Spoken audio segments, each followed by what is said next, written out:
تو ویسے تو آپ دیکھیں نا ہمارے آپ کے دستور میں تو گنجائش ہے نا اس کی کہ بھائی اگر آپ معذرت کر لیں یا صدر مملکت چاہیں تو وہ کسی کی بھی سزا بھی معاف کر سکتے ہیں، جرم بھی معاف کر سکتے ہیں، یعنی مقدمہ کا فیصلہ ہونے سے پہلے بھی معاف کر سکتے ہیں، بعد میں بھی معاف کر سکتے ہیں، دستور میں تو گنجائش موجود ہے۔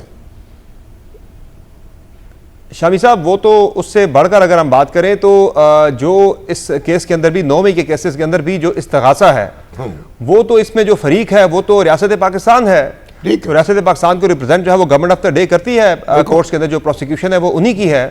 تو اگر کوئی مصالحت سیاسی ہو جاتی ہے اس گورنمنٹ کے ساتھ تحریک انصاف کی تو اس کا طریقہ کار تو پھر یہی ہوتا ہے کہ آپ پروسیکیوشن جو ہے وہ ویک کر دیتے ہیں یا آپ اپنے وہاں سے مقدمہ لیکن صبر آخری بات تو پھر ایک طرف ظاہر ہے یہ معافی کی بات بھی کی جا رہی ہے، دوسری طرف حکومت کہتی ہے کہ جی بار بار کہہ رہی ہے بلکہ جی آئیں مذاکرات کریں، تو پھر اس پر تو یہ الزام لگتا ہے کہ یہ تو منافقت کر رہی ہے کہ دو الگ باتیں نہیں۔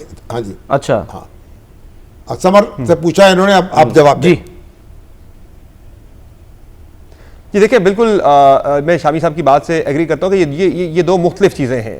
جب آپ کی بات چیت ہونی ہے تحریک انصاف کے ساتھ تو اگر انہیں کوئی ریلیف ملنا ہے تو وہ بھی ایک لیگل پروسیجر کے ذریعے ملے گا، ایسا نہیں ہے کہ ایک دم سے سارے کیسز جو ہیں وہ بند کر دیے جائیں گے، وہ بھی ایک جو ہے نا سسٹمیٹک وے میں مرحلہ وار جو ہے وہ چیزیں کی جائیں گی۔ آپ پہلے پروسیکیوشن جو ہے وہ ویک کر دی جاتی ہے اس طرح کے معاملات کے اندر اور اس میں ملزم کو فائدہ دیا جاتا ہے کورٹس کے اندر، تو تحریک انصاف بھی کبھی یہ نہیں چاہے گی کہ اس کے کیسز معاف کر دیے جائیں یا بند کر دیے جائیں۔ ان کی بھی تو خواہش بطور سیاسی جماعت جو اپنے آپ کو کلیم کرتی ہے کہ ہم سب سے پاپولر جماعت ہیں اور وہ ایک ہائی نوٹ کے اوپر ہی وہ جو اس سسٹم سے وہ اس کرائسس سے نکلنا چاہیں گے کہ معافی نہ ہو بلکہ وہ عدالتوں سے جا کے اگر وہ کلیئر ہو تو ان کو یہ بھی سوٹ کرے گا۔ ٹھیک ہے، چلیں بہت بہت شکریہ سمر، بہت بہت شکریہ آپ کا۔ جب میاں بیوی راضی تو کیا کرے گا قاضی؟ اچھا تو اگر حکومت ڈھیلی پڑ جائے، قاضی نے بھی تو کچھ کرنا ہی ہے، پروسیکیوشن ڈھیلی پڑ جائے تو عدالت جو ہے تو وہ تو پہلے ہی اس پہ تیار ہوتی ہے۔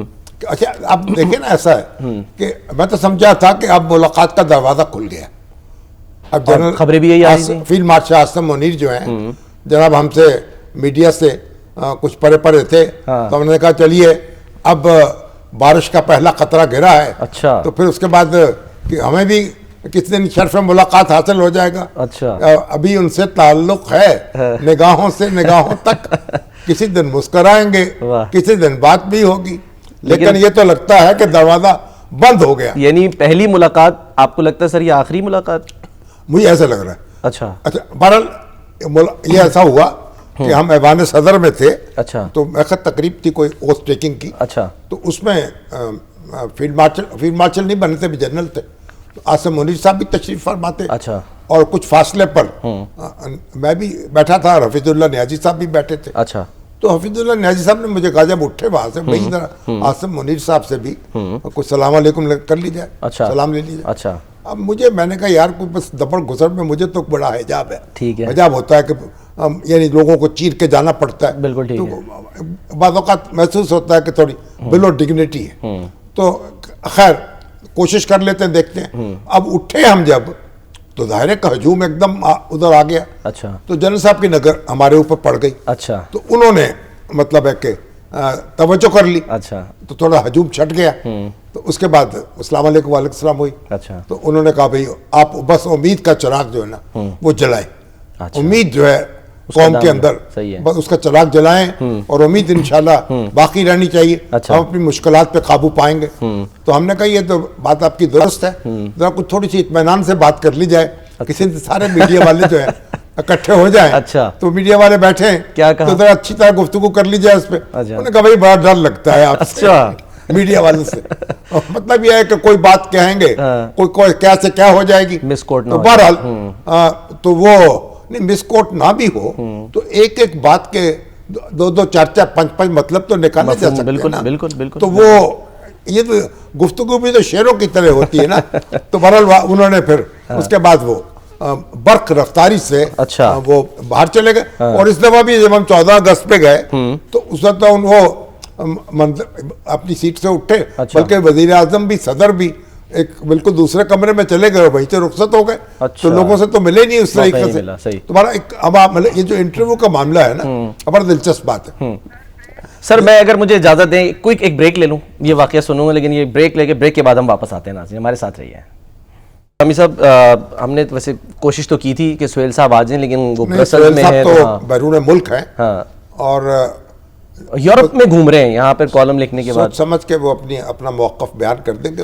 اچھا وہ بھی صاحب قلم ہے، اب کالم اور داغ دیں گے. اچھا لیکن وہ یہ کہ جنرل ضیاء الحق کا ماشاء اللہ نیا نیا لگا تھا. اچھا اس وقت تک ابھی یعنی اس کے کوئی ارادے جو تھے وہ اس طرح ظاہر نہیں ہوئے تھے. اچھا تو ایک چلمن سے لگا بیٹھا تھا. اچھا ہاں انتخاب ہونا تھا یعنی اس یعنی ابھی مطلب درمیان میں تھا معاملہ. اچھا پیپلز پارٹی کے ساتھ بھی کوئی محاذرہ شروع نہیں ہوئی تھی اور ٹھیک ہے ابھی بڑے ابتدائی دنوں کی بات ہے. تو ایک ایجوکیشن کانفرنس بلائی جنرل ضیاء الحق نے. اچھا اس میں وہ ایک گروپ سے بات کرتے ہوئے اخبار نویسوں کا ایک گروپ تھا. اچھا انہوں نے کہا بھائی ہم اس کو پوچھا جی کیا مانے گا کس طرح. یار ہم تو اس کو اپینڈکس سمجھے تھے، اپینڈکس کا آپریشن کرنا ہے، یہ تو کینسر نکلا. اوہ اچھا اچھا اب وہ اگلے دن سرخیاں لگ گئی بھئی یہ کینسر نکلا تو پتہ نہیں کیا کرے گا. تو میں نے جنرل ضیاء الحق سے کہا کہ یہ آپ نے کیا کہہ دیا ہے، اچھا تھوڑی سی ایسی گفتگو کر دی آپ نے. کہنے لگے یار میں نے کیا گفتگو کی ہے بھائی، میں تو سمجھا وہ پروفیسر ہیں. اچھا وہ سالے اخبار نویس نکلے. انہوں نے خبر چھاپ دی تو سر لیکن میں تو پروفیسروں سے بات کر رہا تھا. اچھا تو بھلا ایسا بھی ہو جاتا ہے نا. تو ہوا یہ کہ جنرل ضیاء الحق کے دور حکومت میں نے اپنا ایک ماہنامہ رسالہ ہمارا جو ہے اس کا اجرا کیا قومی ڈائجسٹ کا. ٹھیک ہے میں نے اس کا اولین شمارہ جو تھا اس کے لیے کہا کہ بھئی کوئی انٹرویو جو ہے کوئی بزرگ شخصیت کا ہو. اچھا تو میں نے چودھری محمد علی مرحوم جو تھے جی جی جی ہمارے سابق وزیر اعظم اور یعنی یہ خالد انور صاحب کے والد اور منیب جسٹس منیب صاحب کے دادا. ٹھیک. تو میرا ان کا بڑا تعلق تھا. وہ ساہیوال میں آتے تھے زمانہ طالب علمی سے. اچھا میرا ان کا ایک محبت کا تعلق تھا. ٹھیک ہے. تو میں نے سوچا کہ اور اچھا چودھری صاحب جو تھے وہ اب آخر عمر میں اخبار بھی نہیں پڑھتے تھے اور بالکل سیاسی معاملات میں دخل نہیں دیتے تھے. اچھا وہ کہتے بس سیاست چھوڑ دی میں نے. اچھا تو میں نے سوچا ان کا انٹرویو کر لیجئے. وہ کراچی شفٹ ہو چکے تھے لاہور سے. ٹھیک ہے. تو انٹرویو کر لیجئے. تو ہمارے جو وہاں کے بیورو چیف تھے اللہ نسیم اظہر اللہ تعالیٰ ان کے غریق رحمت کرے رخصت ہو گئے. وہ ان کا بھی ان کا تھوڑا تعلق تھا. میں نے ان سے کہا چودھری صاحب سے بات کر لو، وقت لے لو، ملاقات کر لیں. ٹھیک ہے. تو ہم چودھری صاحب سے انٹرویو کے لیے تیار نہیں ہوئے وہ. اچھا تو چودھری صاحب کے پاس گئے ہم بیٹھے. انہوں نے کہا بھی وہ انٹرویو غیر دینے کو تیار نہیں ہے. وہ کہتے نہیں میں. اچھا ہم نے کہا چلیے غیر رسمی گفتگو ملاقات کر لیں گے. ٹھیک ہے. ہم گئے، سوال جواب ہوتا رہا، بات کرتا رہا میں، وہ جواب دیتے رہے. گھنٹہ ڈیڑھ گھنٹہ کی گفتگو ہوئی. وہ واپس آ کے انٹرویو لکھ دیا میں نے. اچھا جب انٹرویو لکھ دیا وہ چھپ گیا. ان کو بتایا پہلے نہیں بس چھپ گیا. اچھا چھپ گیا اور دھوم مچ گئی اس کی. اچھا جنرل ضیاء الحق نے پڑھا اس انٹرویو کو تو چودھری محمد علی صاحب کو ٹیلی فون کیا. اچھا اور اپریشیٹ کیا کہ فلاں نقطہ بڑی اچھی بات کی آپ نے یہ کی. اچھا تو انہوں نے کہا اب انہوں نے جو میں جنرل اب انہوں نے کیا کہا جواب میں وہ الگ. اچھا ٹھیک ہے. میں جنرل ضیاء الحق سے ملنے گیا تو انہوں نے کہا بھائی شامی صاحب آپ لوگوں کے انٹرویو لیے بغیر ہی چھاپ دیتے ہیں. اچھا میں کہیے کہ بات ہوئی. ہاں انہوں نے کہا کہنے لگے وہ تو آپ انہوں نے انٹرویو تو نہیں دیا آپ کو. میں نے کہا نہیں جی بات چیت تو ان سے ہوئی تھی، خیر کوئی خفت سی مجھے ہوئی. اچھا چلو میں نے کہا میں چودھری صاحب سے بات کروں گا. مجھے عجیب سا لگا. میں نے کہا چودھری صاحب کچھ پردہ پوشی کر لیں گے. اچھا تو میں چودھری صاحب کے پاس پھر گیا. اچھا میں کہا چودھری صاحب آپ نے کیا کیا میرے ساتھ، مجھے تو بڑی بےزتی کر دی آپ نے. حالانکہ بات تو میں نے کوئی ایسی نہیں کی تھی، جو آپ نے کہا تھا وہی لکھا تھا. اور ڈینائل کوئی نہیں ڈینائل تھا. ٹھیک ہے. انہوں نے کہا دیکھیں میں نے انٹرویو نہیں دیا. ٹھیک ہے. اور میں نے جنرل ضیاء الحق سے یہی بات کہی تھی. اچھا کہ میں نے شامی صاحب کو انٹرویو نہیں دیا، لیکن اگر وہ مجھ سے انٹرویو لیتے اور وہ سوالات کرتے جو انہوں نے انٹرویو میں لکھے ہیں تو میں وہی جواب دیتا جو میں نے انہوں نے لکھ دیا ہے. اچھا کان ادھر سے پکڑو ادھر سے پکڑو. ٹھیک ہے.